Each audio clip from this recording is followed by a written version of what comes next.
സുബ്ഹാനല്ലാഹ്, ദുബായിലുള്ളൊരു സയ്യിദ് കുട്ടി, അതാ സയ്യിദായ സഹോദരന്, ആ സഹോദരന് അതാ നല്ല ജോലിയായിരുന്നു.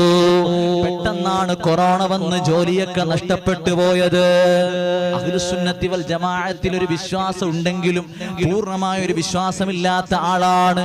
ഏതായാലും വരട്ടെ, സുബ്ഹാനല്ലാഹ്, അതാ ഈ സയ്യിദായ ഈ സഹോദരൻ വളരെ വേദനിക്കുകയാണ്. പടച്ചവനെ, ഞാനിനി ഗൾഫിൽ നിന്നാൽ എന്റെ അവസ്ഥ എന്താണ്? എന്റെ വീട് പട്ടിണിയിലാണ്, എന്റെ വീട് ദാരിദ്ര്യത്തിലാണ്, വളരെ വിഷമത്തിലാണ്. ഞാൻ പൈസ അയച്ചു കൊടുത്താൽ മാത്രമേ ആ വീടിന്റെ ചെലവുകൾ കഴിഞ്ഞു പോവുകയുള്ളൂ. അങ്ങനെ വേദനിച്ച് നടക്കുമ്പോ മടവൂർ ശൈഖുനാന്റെ ഒരു മുഹിബ്ബിനെ കാണുകയാണ്.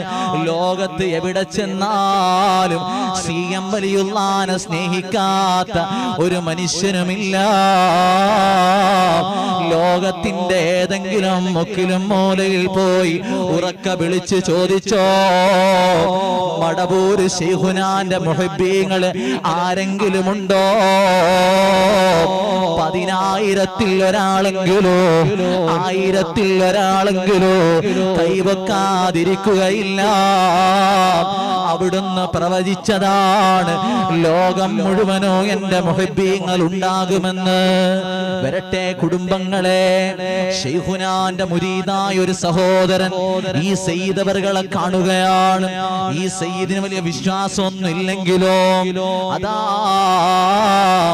ഈ മനുഷ്യനോട് സങ്കടം പറഞ്ഞപ്പോ ഇദ്ദേഹം പറയുന്നു, മോനെ തങ്ങളെ, നിങ്ങളൊരു 41 ദിവസം മുടങ്ങാതെ യാസീന് ശൈഖുനാന്റെ പേരിൽ നല്ലൊരു ജോലി ശരിയാകാൻ വേണ്ടി ഓതിക്കോ. സുബ്ഹാനല്ലാഹ്, ഈ സഹോദരൻ അന്നു മുതൽ അങ്ങോട്ട് ഓതൽ തുടങ്ങി. ഒരു ദിവസം, ആ ദിവസം തന്നെ 41 യാസീനും അതാ ഒറ്റ ഇരുപ്പിരുന്നങ്ങ് ഓതിപ്പോയി. ഫലം കണ്ടില്ല.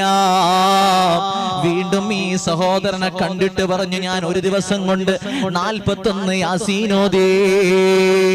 അവര് പറഞ്ഞു, ഇനിയും ഒരു 41 യാസീനും ഓതിക്കോ. അങ്ങനെ ഓതി തീർന്നു കഴിഞ്ഞപ്പോ അതാ ജോലിയൊക്കെ വിതരണം ചെയ്യുന്ന ഗൾഫിലൊക്കെ നമ്മൾ പോയാൽ അറിയാൻ പറ്റും. ചില അറബികളുടെ കുറെ വിസകളൊക്കെ ശരിയാക്കി ജോലി ഓരോരുത്തർ ഇല്ലാത്തവർക്ക് അവരുടെ കയ്യിൽ നിന്ന് പൈസ വാങ്ങി ജോലി ശരിയാക്കി കൊടുക്കുന്ന ഒരാളെ കാണുകയാണ്. അയാൾ വന്ന് ഈ സയ്യിദിനോട് ചോദിക്കുകയാണ്, എന്താണ് സയ്യിദ് അവറുകളെ വിഷമോ? എന്താണ് നിങ്ങളുടെ മുഖത്ത് വല്ലാത്ത ടെൻഷന്? അവിടുന്ന് പറഞ്ഞു, ജോലി നഷ്ടപ്പെട്ടിട്ട് മാസങ്ങളായി. ഞാൻ നാട്ടിലേക്ക് പോകാനുള്ള ടിക്കറ്റ് എടുത്ത് വെച്ചിരിക്കുകയാണ്. എനിക്കെന്തെങ്കിലും ജോലിയുണ്ടോ? ഈ സഹോദരന്റെ കയ്യിലൊരു ജോലിയുണ്ടായിരുന്നു. എങ്ങനെയുള്ള ജോലിയാണെന്നറിയുമോ? ഈ ജോലിയിലേക്ക് ആരെങ്കിലും പ്രവേശിച്ചു കഴിഞ്ഞാൽ കുറച്ച് ദിവസം മാത്രമേ ആ കഫീലിന്റെ കൂടെ നിൽക്കുകയുള്ളൂ. പിന്നെ 2-3 ദിവസം കഴിഞ്ഞ മാഷാ അല്ലാഹ് അവര് തിരിച്ചു നാട്ടിൽ പോകും. അങ്ങനെയുള്ള ഒരു ജോലി, നല്ലൊരു ജോലിയല്ലേ? 3 ദിവസം കഫീലിലൂടെ നിന്ന് കഫീലിനെ സ്വഭാവം ഇഷ്ടപ്പെടാതെ തിരിച്ചു വന്ന ജോലി. അള്ളാഹു, ഒരുപാട് പേര് സങ്കടപ്പെടുന്നവരുണ്ട്. റബ്ബേ, കഫീലന്മാർക്കൊക്കെ സ്നേഹം കൊടുക്കണേ അല്ലാഹ്, സന്തോഷം കൊടുക്കണേ അല്ലാഹ്. അങ്ങനെ ഈ സഹോദരൻ അതാ ഈ സയ്യിദ് അവറുകളോട് പറയുകയാണ്, സയ്യിദേ, എന്റെ കയ്യിൽ ഒരു ജോലിയുണ്ട്. പക്ഷേ അതിങ്ങനൊക്കെ ഒരു പ്രോബ്ലം ഉണ്ട്. നിങ്ങളൊരു കാര്യം ചെയ്യും, എന്തായാലും ടിക്കറ്റ് എടുത്തതല്ലേ, നിങ്ങൾ അതുവരെ നിന്നോ. അതുവരെ നിങ്ങൾക്ക് എന്തായാലും അവിടെ ക്ഷമിച്ച് നിൽക്കാൻ പറ്റും. എന്തെങ്കിലും കയ്യിൽ പൈസ കിട്ടുമോ?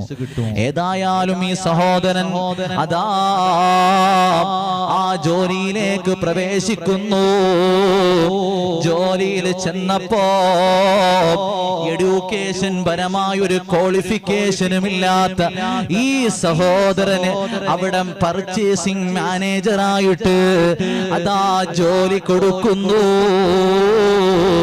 യൂസുഫ് ഖാനോട് ആ സയ്യിദ് അവറുകളെന്ന് പറയുകയാണ്, മടവൂർ ശൈഖുനാന്റെ പേരിലോതിയ യാസീന്റെ ബറക്കത്ത് കൊണ്ട് എനിക്കൊരു ക്വാളിഫിക്കേഷനും ഇല്ലാതെ എനിക്ക് ജോലി കിട്ടിപ്പോയി.